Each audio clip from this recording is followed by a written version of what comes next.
चीज से बंदे को मोहब्बत होती है ना, उसका नाम ख्वाब में भी ले लिया जाए तो बंदा चौंक जाता है। आरिफ रूमी रहमतुल्लाह अलैह फरमाते हैं, एक शख्स बीमार हो गया था, कोमे में चला गया था। वो कई लोगों ने कोशिशें की पर वो शिफा नहीं होती थी। बाप उसका बहुत बड़ा आदमी था, मालदार था, तो उसने एक बड़े तबीब को बुलाया। उसने कहा इसका पता तो करो, मामला क्या, कैसे ठीक हो सकता है। तो वो तबीब कहने लगा कि ये ना किसी से मोहब्बत करता है, जिससे मोहब्बत करता है उससे बिछड़ गया है और उस गम में इस कैफियत में चला गया, दवाइयां शवाइयां असर नहीं करेंगी।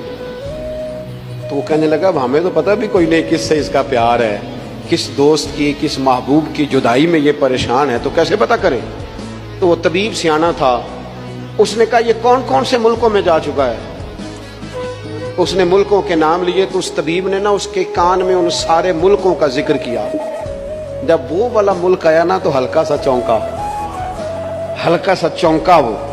कहने लगा अब इस मुल्क के अंदर जितने शहर हैं उनके नाम बताओ। वो शहरों के नाम लिए तो जब वो वाला शहर आया ना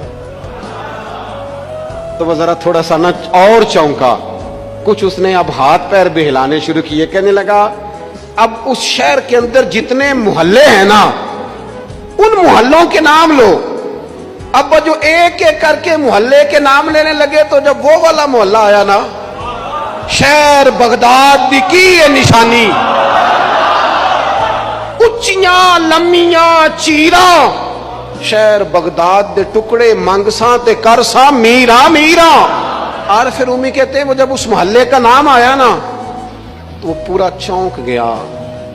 थोड़े से लोग होते थे, थोड़ी सी आबादी होती थी। उसने उसके बाप से कहा कोई तरीका इख्तियार कर, उस मोहल्ले में बसने वाले जितने लोग हैं ना उन लोगों की फहरिस्त मंगा। उस मुल्क से, उस मोहल्ले से उन लोगों की फहरिस्त आई।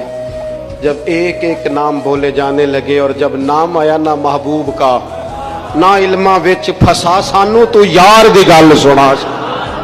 और जब नाम आया ना उस महबूब का तो पहले उसके हाथ कांपे, फिर उसकी नजर फड़की, फिर उसकी आंखों में आंसू आए और फिर उसने आंखें खोल के हाथ थामा अपने बाप का और रो के कहने लगा बाबू आया है, वो यहां है, मुलाकात हो जाएगी।